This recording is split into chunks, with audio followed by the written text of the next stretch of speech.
അസ്സലാമു അലൈക്കും വറഹ്മത്തുള്ളാഹി വബറകാത്തു. അവർ വിരലുകൊണ്ട് കാതടച്ചു, വസ്ത്രം കൊണ്ട് മുഖം പൊത്തി, നൂഹ് നബിയെ കാണുന്നിടത്തു നിന്ന് ഓടി ഒളിച്ചു. എന്നിട്ടും പതറിയില്ല നൂഹ് നബി അലൈഹിസ്സലാം. സമൂഹമൊന്നടങ്കം അദ്ദേഹത്തെ ശകാരിച്ചു, ഭീഷണിപ്പെടുത്തി, മർദ്ദിച്ചു, ആട്ടിയോടിക്കുകയും ചെയ്തു. എന്നിട്ടും ക്ഷമ കൈവിടാതെ ആ പ്രവാചകൻ അവരുടെ പിന്നാലെ വീണ്ടും വന്നു. ഇനിയും നീ വിരമിക്കുന്നില്ലെങ്കിൽ ഞങ്ങൾ നിന്നെ എറിഞ്ഞുകൊല്ലും. ദുർനടപ്പുകാരായ സമൂഹത്തിൻ്റെ അന്ത്യശാസനത്തിന് മുന്നിൽ ആ നന്ദിയുള്ള അടിമ പതറിയില്ല. പ്രിയപ്പെട്ടവരെ, നിങ്ങൾ അള്ളാഹുവിനെ മാത്രം ആരാധിക്കുവിൻ, മറ്റാരാധ്യർ നിങ്ങൾക്കില്ല. ഭയവിഹരമായ ഒരു നാളിലെ ശിക്ഷയെ ഞാൻ നിങ്ങൾക്ക് ഭയപ്പെടുന്നു. നൂഹ് നബി അലൈഹിസ്സലാം 100,000 തവണ ആവർത്തിച്ചു. നൂഹ് നബി അലൈഹിസ്സലാം നീണ്ട 950 വർഷങ്ങൾ സമൂഹത്തിന് പിന്നാലെ നടന്നു. തന്നെ കൂക്കി വിളിച്ചവരുടെ കൂടെ അപ്പോഴും ഉണ്ടായിരുന്നു സ്വന്തം ഭാര്യയും മകനും.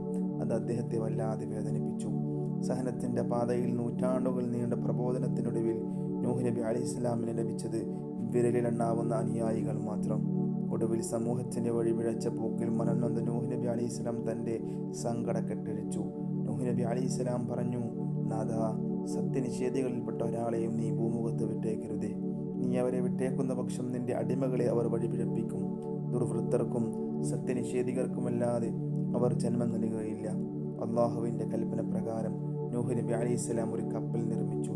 അപ്പോഴും സമൂഹം ചുറ്റും കൂടി നിന്ന് പരിഹാസം ചൊരിഞ്ഞുകൊണ്ട് കൊണ്ടുകൊണ്ടേയിരുന്നു. നിർമ്മാണം പൂർത്തിയാക്കിയ കപ്പലിൽ നൂഹ് നബി അലൈഹിസ്സലാമും വിശ്വാസികളും ഓരോ വിഭാഗത്തിൽ നിന്നും 2 ഇണകളെ പ്രവേശിപ്പിച്ചു. പിന്നെ വൈകിയില്ല. ആകാശ കവാടങ്ങൾ വെള്ളം ചൊരിഞ്ഞു. ഭൂമിയും ഉറവിടങ്ങളായി. പർവ്വതങ്ങളെ പോലും മൂടിക്കളഞ്ഞ ജലപ്രളയത്തിൽ എല്ലാം നാമാവശേഷമായി.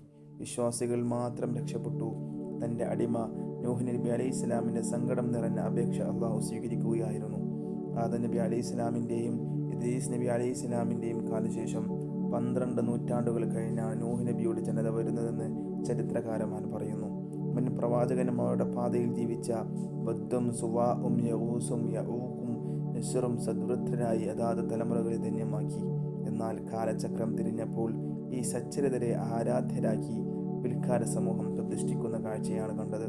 ഏകനായ അള്ളാഹുവിനെ പാടെ മറന്ന് മഹാന്മാരായി മരിച്ചു പോയവരുടെ വിഗ്രഹങ്ങൾക്ക് മുമ്പിൽ ആരാധനകളും കാണിക്കകളും സമർപ്പിക്കുന്നവരിലേക്കാണ് അവരിൽ നിന്ന് തന്നെയുള്ള ദൈവദൂതനായി നൂഹ് നബി അലൈഹിസ്സലാമിനെ നിയോഗിക്കപ്പെടുന്നത്. ഭൂമിയിലേക്ക് നിയോഗിക്കപ്പെടുന്ന ആദ്യ ദൈവദൂതനാണ്, ആദ്യ പ്രവാചകനാണ് നൂഹ് നബി അലൈഹിസ്സലാം എന്നും തിരുനബിയുടെ വചനങ്ങളിൽ കാണുന്നു. വിഗ്രഹാരാധനയിൽ അടിയുറച്ചു പോയ ആ സമൂഹത്തെ ഏകദൈവാരാധനയിലേക്ക് ക്ഷണിക്കാനിറങ്ങിയ നൂഹ് നബി അലൈഹിസ്സലാം നേരിട്ടത് തീക്ഷണമായ പരീക്ഷണമായിരുന്നു. തളരാത്ത മനസ്സും ചോരാത്ത ശക്തിയും സ്വാർത്ഥത തീണ്ടാത്ത പ്രവർത്തനങ്ങളും 9.5 നൂറ്റാണ്ട് കാലം അദ്ദേഹത്തെ പ്രബോധന വീതിയിൽ അടിയുറച്ചു നിർത്തി. 20-ലധികം അധ്യായങ്ങളിലായി 100-ലധികം സൂക്തങ്ങളിൽ നൂഹ് നബി അലൈഹിസ്സലാമിൻ്റെ പ്രബോധനം അള്ളാഹു ഖുർആനിൽ പരാമർശിക്കുന്നുണ്ട്. പിൽക്കാല ദൂതന്മാർക്കെല്ലാം മാതൃകയായിരുന്നു നൂഹ് നബി അലൈഹിസ്സലാം. തൻ്റെ സമൂഹത്തിൻ്റെ വഴികേടിൽ മനംതൊന്ന് നൂഹ് നബി അലൈഹിസ്സലാം അവരെ അള്ളാഹുവിലേക്ക് ക്ഷണിച്ചു. രാപ്പകൽ ഭേദമന്യേ അദ്ദേഹം പ്രബോധനം തുടർന്നു. എന്നാൽ മുഖം പൊത്തി ചെവിയടച്ച് ഹൃദയം തിരിച്ചു വെച്ചവർ വിസമ്മതം പ്രകടിപ്പിച്ചു. അള്ളാഹുവിൻ്റെ അനുഗ്രഹത്തെ എണ്ണിപ്പറഞ്ഞും അവൻ്റെ ശിക്ഷയെക്കുറിച്ച് മുന്നറിയിപ്പ് നൽകിയും അദ്ദേഹം നിരാതെ പിന്തുടർന്നു. അതോടെ അവർ പറഞ്ഞു, ഇയാൾ ഭ്രാന്തൻ തന്നെയാണ്. നൂഹ് നബി അലൈഹിസ്സലാം പരിഹാസങ്ങൾ അവഗണിച്ചു. പ്രബോധനം തുടർന്നപ്പോൾ അവർ ഭീഷണിപ്പെടുത്തി, നൂഹേ, നീ വിരമിക്കുന്നില്ലെങ്കിൽ നിന്നെ ഞങ്ങൾ എറിഞ്ഞുകൊല്ലും. ഒടുവിൽ അവരോട് ഇതുകൂടി പറഞ്ഞു അദ്ദേഹം, എൻ്റെ സമൂഹമേ, ഇതിന് പ്രതിഫലമായി ഞാൻ നിങ്ങളിൽ നിന്ന് പണം ആവശ്യപ്പെടുന്നില്ല. എനിക്കുള്ള പ്രതിഫലം അള്ളാഹുവിൻ്റെ പക്കലാണുള്ളത്. എന്നാൽ അവർ മാറാൻ ഒരുക്കമായിരുന്നില്ല. ഒടുവിൽ അള്ളാഹു അവൻ്റെ തീരുമാനം നടപ്പിലാക്കി. മുന്നോടിയായി നൂഹ് നബി അലൈഹിസ്സലാമിനോട് കപ്പലുണ്ടാക്കാൻ നിർദ്ദേശിച്ചു. ആ സമൂഹ മധ്യത്തിൽ വെച്ച് തന്നെ നൂഹ് നബി അലൈഹിസ്സലാം മരത്തടിയിൽ കപ്പലൊരുക്കി. അപ്പോഴും ചുറ്റും കൂടി നിന്നവർ പ്രവാചകനെ പരിഹസിച്ചുകൊണ്ടേയിരുന്നു. വിശ്വസിച്ചവരെയും പുറമെ മറ്റു ജീവികളെയും അതിൽ പ്രവേശിപ്പിക്കാൻ അള്ളാഹു നിർദ്ദേശം നൽകി. ഹസൻ ബസറി റളിയല്ലാഹു അൻഹുവിന്റെ വീക്ഷണത്തിൽ കപ്പലിന് 3 ഭാഗങ്ങളുണ്ടായിരുന്നു. അടിത്തട്ടിൽ 7 ജന്തുക്കളും വന്യമൃഗങ്ങളും, മധ്യത്തിൽ വിശ്വാസികളും, മുകളിൽ പക്ഷികൾ എന്നിവരാണ് ഉണ്ടായിരുന്നത്. പിന്നീട് ആകാശം ജലവർഷം തുടങ്ങി. ഭൂമി ഉറവയെടുത്തു.